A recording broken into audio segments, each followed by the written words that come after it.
There are worse things out tonight than vampires. Like what? Not subscribing to Back to the Flix.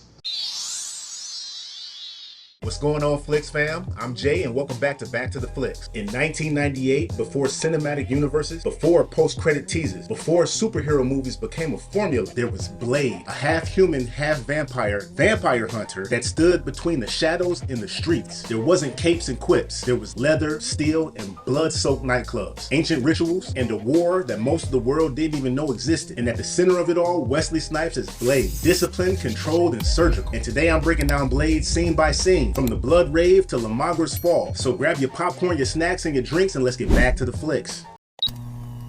Let's take a trip down memory lane. So hop in the whip, let's ride the wave. Destination set where classics were born. So kick up your feet and grab the popcorn. Blockbuster movies that swept the nation. Hit the like, subscribe, and notification. A pregnant woman is rushed into an emergency room, bleeding from the neck. The doctors try to stabilize her, but something is clearly wrong. She goes into labor right there on the table, giving birth to a baby boy. Cut to a metropolis moving at hyperspeed. The city lights and traffic is racing by as if time itself is accelerating. We shift to a man and a woman driving through the city at night. They get to a location, and she leads him inside to what appears to be a butcher shop. Carcasses hanging from metal hooks, pigs, and what appear to be human bodies mixed in. It's unsettling, but the rave music in the distance suggests something else is happening deeper inside. She speaks Russian to a doorman, and they are allowed entry, revealing an underground dance party inside a cold storage room. Crowd is packed tight, moving to pounding electronic music. The woman begins to dance, and the man follows, unsure, but trying to fit in. Then something changes. The overhead sprinklers activate. Blood pours down onto the crowd. Everyone keeps dancing. Everyone except him. He panics, screams, and tries to push his way through the mass of bodies, but they shove him back, laughing and taunting. He falls to the floor and crawls through the chaos. When he looks up, Blade is standing there, clad in black leather, still, calm and menacing. The music doesn't stop, but the room does. The crowd realizes who just walked in. They whisper it, Daywalker. Blade opens fire, and vampires explode into ash, and the dance floor turns into a battlefield. Some flee, and some try to fight. They don't last. A security squad rushes in, and they attempt to overwhelm him. Blade dismantles them effortlessly. Their leader makes one last attempt, and Blade pins him to the wall with spikes and calls him by name, Quinn. As Quinn speaks in a language that isn't English, Blade sets him ablaze. He notices the human man still alive and unturned. Moments later, police swarm. Fire crews storm the building. Blade disappears into the night, walking alone down an alley. Cut to the morgue. Quinn's body, still smoldering, is delivered for examination. One of the most epic movie openings of all time. I don't care, fight me.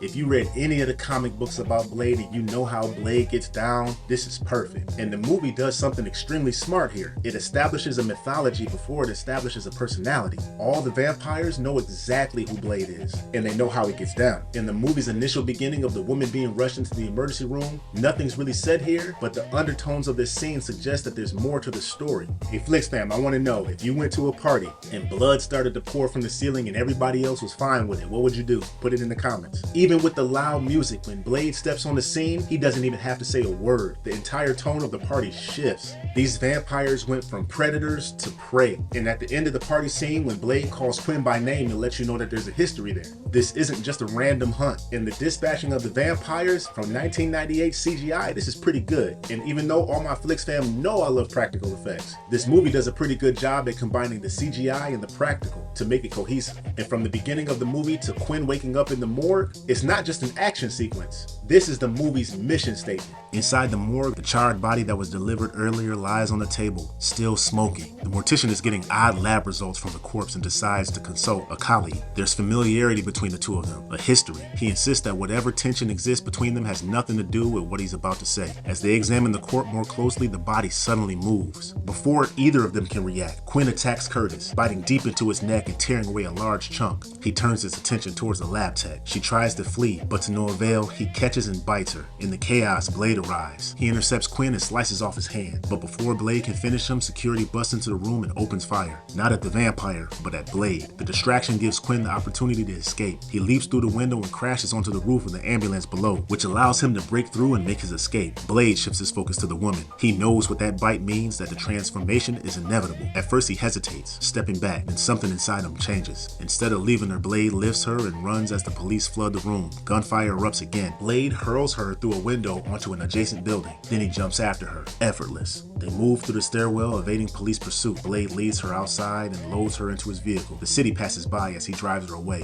from everything she thought she understood. The destination is the hideout, and there we meet Whistler. And this is where the movie expands its scope. Up until now, we've seen the vampire culture and Blade as a force of destruction, but the morgue scene introduces more of the human perspective, and it introduces the consequences. And notice something important. Blade doesn't kill Quinn like he did the rest of the others, and that's intentional. He's setting them up as bait to catch a bigger fish. And Blade hesitating with the woman, that's character development without the monologue. That's also a reference to the very first scene, that even though he was a newborn, his last memory of his mother was her reaching out at him. And Blade is fully aware of what happens to humans when they're bit by a vampire. He hunts them and he kills them, but this time it's different. And the pause is very subtle. It's like a little crack in his armor, but it also tells us that the Daywalker isn't just a machine. And the police entering and shooting at Blade instead of what appears to be another human, that's the film letting us know that the rest of the world doesn't see what he sees. And the going out the window sequence reinforces his physicality. He's not just strong, he's controlled. His movements are precise, and there's no spectacle just for spectacle's sake. And Blade taking the woman back to his hideout lets us know that there's infrastructure behind him. He's not just a lone predator. Inside Blade's hideout, Whistler makes his position clear. The woman has been bitten, and the logical solution is simple. Eliminate the problem before it becomes one. Blade understands the logic, but he didn't leave her behind. He chose differently, and now it's his responsibility to see it through. They check her badge and identify her as Dr. Karen Jensen, a hematologist. Whistler explains the reality to her. The bite has already begun the transformation process, and her body is changing. He prepares a serum, a chemical cocktail designed to suppress the mutation. It might work, and it might not. Either way, it's gonna hurt. Karen endures the injection as her body reacts violently. Cut to a hidden chamber where a group of vampires gathers to assess the damage from the nightclub massacre. This is not a street-level crew. This is the council, the leaders of the vampire society. They discuss Blade, the disruption he represents, and the cost it's inflicting. Deacon Frost enters, and the tension in the room is immediate. The council members are pure-blood vampires, born, not turned. Frost is not one of them. He's an outsider who's risen through their ranks. Frost presents his vision. They shouldn't hide in the shadows anymore. They should rule. The council disagrees. They prefer secrecy, control from behind the curtain. Frost challenges that thinking, but the divide between him and the pure-blood elite is clear. Back at the hideout, Blade leaves to meet a contact, the man who supplies the serum he depends on to control his own condition. Meanwhile, Karen wakes up. The pain is real and the thirst is real, and she's beginning to understand that the world she thought she knew doesn't operate the way she believed.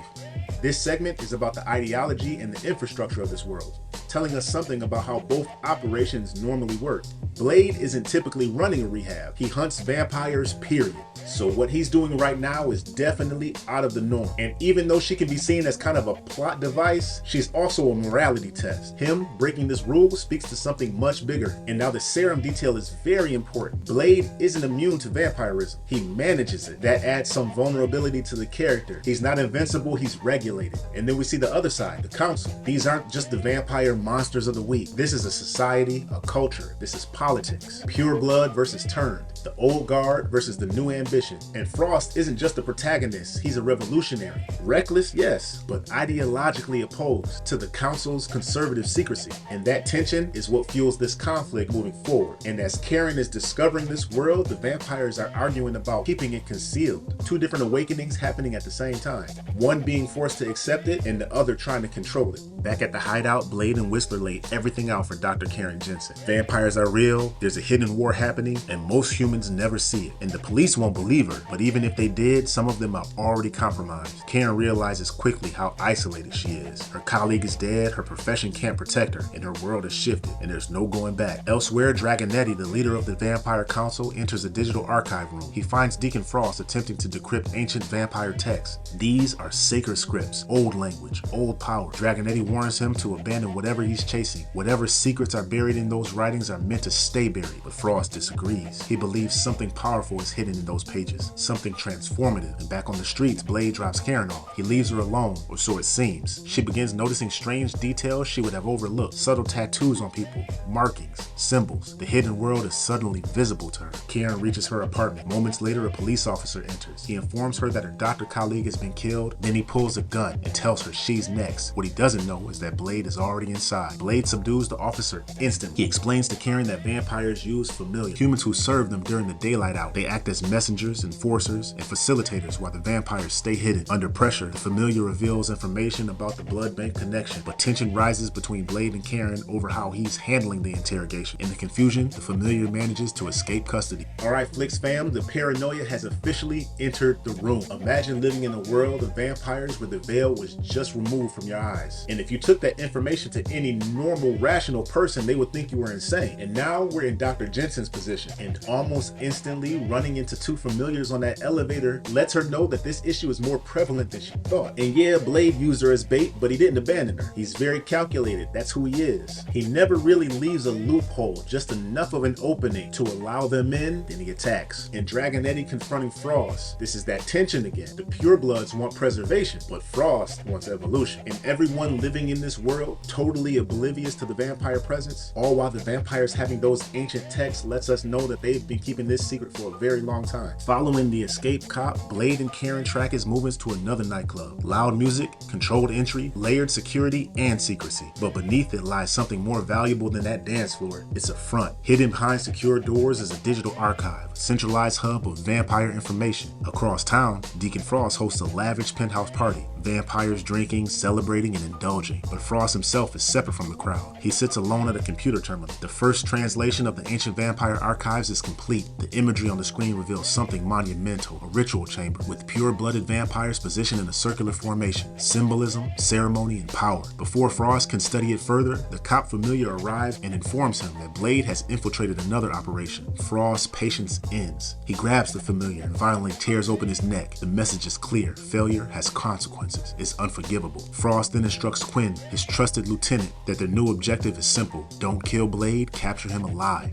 Back inside the archive facility, Blade and Karen move deeper into the hidden levels. Blade encounters Pearl, a grotesquely large and mobile vampire who serves as the keeper of the archives. Pearl is on a voice call with Frost, describing what he saw in the translated files and detailing the structure of the ritual chamber. Blade interrupts. He forces Pearl to give up everything he knows. Once he extracts the information, Blade makes his way into a secure vault. Inside, pages from the Book of Erebus hang suspended in glass cases from the ceiling. Ancient scripture, physical proof of the ritual Frost is chasing. Up until this point, Blade has just been showing up and dismantling operations, but now he's uncovering something much deeper. And these high-tech archives, as well as these ancient hieroglyphs, let us know that there's a lot of money behind the system. Even Frost's penthouse is swagged out. And then we've got Pearl. Pearl isn't just shock value, although I love those practical effects, you know it. He represents knowledge hoarded. He's a glut, their institutional memory. He's literally too big to move. He's a grotesque personification of those digital archives. And when those Book of Erebus pages are revealed to Blade, he realizes that Frost isn't just improvising. He's following a blueprint. And there's something bigger to the picture. They've always been trying to kill Blade, and now they want to capture him alive. He's necessary, and that's very dangerous. So now the vampires are moving from retaliation to ritual. Inside the archive room, Blade encounters what appears to be a young girl crouched down alone. She looks vulnerable, but it's a trap. Quinn and his squad of vampires enter, catching Blade off guard. They swarm him, and for a brief moment, numbers overpower precision. Blade is restrained, and the vampires believe they've won. Then Whistler arrives. He's been listening the entire time. He enters with force, unloading modified round packages with silver and garlic. The vampires fall one by one, and the room erupts in chaos. Blade regains control. He, Whistler, and Karen fight their way out as the vampire security units flood the facility. Before leaving, an explosive was planted. The archive room detonates, destroying the digital infrastructure and the vampires inside. They flee into the subway system. Quinn stays in pursuit. In the underground corridors, Blade and Quinn engage in a brutal hand-to-hand combat, and the fight is tight, close quarters, and physical. Quinn pushes back, but Blade proves stronger, more disciplined. With assistance from Karen, Blade gains the upper hand. As the train barrels through the station, Blade grabs onto the outside of the moving car. With the train in one hand and Karen in the other, they speed away. They regroup at Whistler's hideout. Whistler fills Karen in completely. Blade's origin, his mutation, the serum, the war that he's been fighting since birth. Elsewhere, Quinn reports back to Frost, but Frost has already shifted focus. He's captured Dragonetti, the leader of the Pure Blood Council. Frost and his other henchman Mercury apply a UV protective substance to their skin, allowing limited exposure to sunlight. They drag Dragonetti into the shoreline at dawn. Frost tears out his fangs as the sun rises. Dragonetti is left defenseless. The sun hits, his body ignites, and the leader of the pureblood vampires is destroyed in a violent explosion. Frost has eliminated the head of the old guard. This segment does two critical things. It shows us a massive weakness of Blade's, as well as it resets the power structure of the vampires, creating a power vacuum. And Blade being overwhelmed by the vampires initially shows us that although he's elite, he's not untouchable. Strategy matters. And even though Blade can do most of it by himself, Whistler entering like a one-man artillery unit lets us know that that's not the only thing he relies on. And Frost being in position to where he can take out the lead of the Vampire Council lets us know that he has backing as well. And the UV ointment detail is crucial also. It's a technological advancement, one that the old guard probably didn't want to take advantage of, but it shows that the vampires are adapting.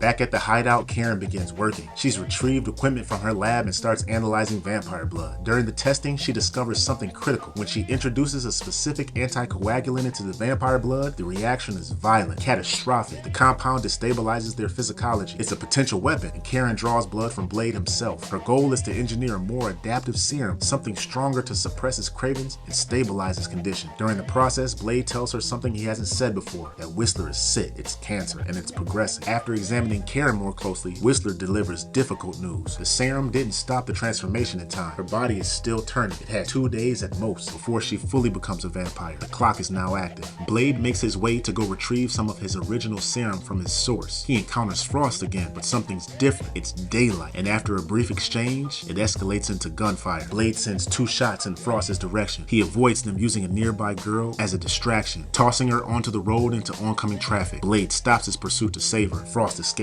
Back at Whistler's hideout, something shifts. The security is breached. Vampires have found them. Their sanctuary is no longer secure. I love this part. Dr. Karen Jensen stops being a bystander and she becomes a contributor, a fighter. She not only comes up with a devastating weapon to contribute to the vampire war, she begins to cure herself and treat Blade. And Blade just allowing her to draw this blood lets you know how much he trusts this woman.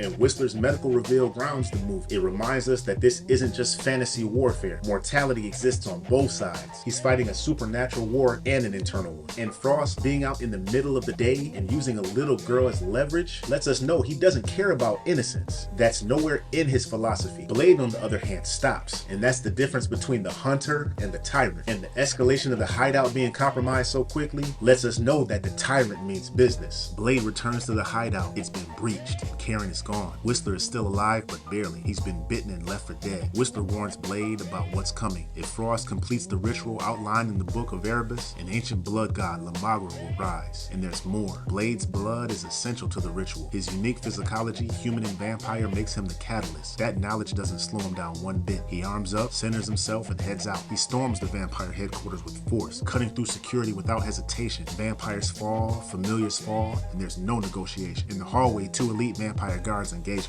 This time, Blade deploys the anticoagulant weapon developed from Karen's discovery. The effect is immediate and catastrophic. The new weapon works. Blade advances deeper into the building. He enters the security chamber. A high-tech containment pod opens. A woman steps out, looking at him and calls him by his birth name, Eric. Blade realizes the truth, that this is his mother. She reveals that she turned shortly after giving birth and has been aligned with Frost ever since. Before Blade can process it, Frost arrives with armed guards equipped with tasers, immobilizing Blade. The turned vampires now have Blade, Karen, and 12 members of the Pureblood Council. The ritual chamber is prepared and the circle is complete. Everything is in place to summon Lamagra. The sanctuary is corrupted and Whistler being bit is critical. The mentor figure is compromised and the emotional anchor is shaken. And the Lamagra reveal takes this story from a political uprising to apocalyptic ambition. Frost doesn't just want power within the vampire community, he wants transcendence. And Blade being a component within that system is just kismet. And now Dr. Jensen's anticoagulant weapon, chef's kiss. I can remember watching this movie for the very first time and seeing those bodies blow up and explode like that. I hadn't seen anything like that since Big Trouble in Little China. But getting serious again, the emotional hit of Blade's mother calling him Eric and him instantly realizing who that was, that humanizes him in a way that nothing else has. She represents the origin of his mutation and now the betrayal of it. This portion of the movie is where Frost has all the pieces of the chessboard in key position. This is definitely a check. Frost throws Dr. Karen Jensen into an underground chamber beneath the ritual site. Down into the catacombs, she discovers something horrifying. Her former colleague, the mortician Dr. Webb, is there, but he's not a vampire, he's something else. A ghoul, still conscious, aware, and grotesquely transformed. No longer human. Karen fights him off using one of the large bones scattered throughout the chamber and manages to escape the lower level. Above her, the ritual begins. Blade is suspended in an upper arena chamber, restrained and bleeding. His blood flows downward through a curved ritual canal towards the chamber below. The blood reaches its destination. It travels to the foreheads of the 12 pure blood elders arranged in a circle. The blood marks each one before collecting at the center of the chamber where Frost awaits. A single drop falls onto Frost. Lightning strikes and energy surges through the room. The pure blood elders convulse as their essence is extracted from them, pulled from their bodies and absorbed into Frost. Above, Karen finds Blade, freeing him. He's weak and drained. To restore his strength, Karen allows him to feed on her. This is the first human blood Blade has had in a long time, and his power is returned instantly. Now it's time for Blade to make things right. He encounters his mother again. There's no reconciliation, no reversal. Blade ends it. He drives a stake deep into her heart as Frost rises below. No longer just a vampire, but something else, something greater. Lamagra has arrived. What was once thought to be a myth is now reality. Lamagra is real. The ritual visuals are very strong. Just like a lot of cultures today still believe that blood is the conduit. The elders are aligned in symmetry, and the lightning is the divine validation. And Frost absorbing the pure bloods is poetic justice. The elites who have rejected his existence now become fuel for his ascension. And Blade finally putting an end to his mother is closure. It now completely severs him from his origin. That's the final emotional sacrifice before the big fight. We are now so much further than just a vampire war. We're about to step into a god-level confrontation. Freshly restored after feeding on Karen's blood, Blade moves with purpose. He descends into the lower chamber and begins dismantling what's left of Frost's forces. Vampires fall one after another as Blade clears his path back to the center of the ritual site. Above ground, Karen faces Mercury. Karen grabs the vampire mace that Whistler gave her and sprays it directly into Mercury's throat. The reaction is immediate and her head convulses and explodes. That's one win for the good team. Karen comes out victorious. Below, Blade fights his way back to his sword. Armed again, he steps into the ritual chamber to confront Deacon Frost. They engage, an outlier and a god. Blade's skill is evident, faster, sharper, more disciplined, but it doesn't matter. Every wound Blade inflicts on Frost regenerates. Frost is evolving mid-fight, his strength is increasing and his confidence grows. He begins to overpower Blade. During the struggle, Blade spots the anticoagulant compound lodged in the wall. Frost assumes it's Blade's stabilizing serum, the formula that prevents him from going feral. Frost underestimates it, but Blade doesn't. He does to Frost what appears to be a mistake and throws his sword up into the stone pillar next to the injections. His sword handle expands, dropping the injections directly into his hand. He throws the entire supply into Frost's body. The reaction is immediate. Frost's body destabilizes, swelling, fracturing, unable to contain the overload, and he explodes. Lamagra ends exactly where it began. Blade and Karen ascend to the surface. Sunlight spills over the city. Karen speaks of finding a cure, but Blade stops her. The war isn't over. He doesn't need a cure. He needs a better serum. He needs to stay in the fight. Blade walks off, still hunting. In this final sequence, all the main characters get a chance to come into their own. Karen turned from a lab hematologist to a vampire hunter. Deacon Frost went from a turned vampire into a god, and Blade went from a vampire hunter to a god killer. And the camera movement of that last confrontation, along with the choreography, is fantastic. And the CGI mid-fight regenerations of Frost were epic for 1998. Limbs being cut off, body being cut in half, and coming back and forming together. Scenes like this are the reason why I love action movies. And Frost knowing just enough about Blade to know about his serum, but not enough to realize this could be something else, something that's actually capable of taking you down. And I'd have to say, even though this is Snipes season, the true hero of this movie is Dr. Karen Jensen. Imagine if Quinn never bit her. Even though that series of events was technically set up by Blade by letting Quinn escape, Dr. Jensen really has to get credited for the save in this movie. And at the end, when she offers him a cure, he realizes that he can't, that he's a necessity. He's not trying to escape the war anymore. He is the war. And that, Flix fam, is how you close a season. Wesley Snipes didn't just play Blade, he defined him. No costume jokes, no winks at the camera, and no apologies. Just presence. And that's something that Wesley Snipes has offered consistently throughout all of his movies. And across this entire Snipes season, from street hustlers to future prisons to vampire warlords, these things stayed consistent. His intensity, his physical commitment, and his control, and his ability to captivate the camera. And even though Snipes season is about some of the nostalgia that Wesley Snipes has provided us, it's not just about that. It's about being able to look back and appreciate some of the contributions our favorite actors have given to us. So Flix fam, I want you to put it in the comment section. What actors that no matter what movie they're playing in can you sit down and watch? Who's on your Mount Rushmore? And if you like this review, be sure to check out my others. Hit the like, subscribe, and notification bell, and be sure to share this with someone you know who loves retro reviews. I'm Jay, and I'll see you next time when we get back to the Flix.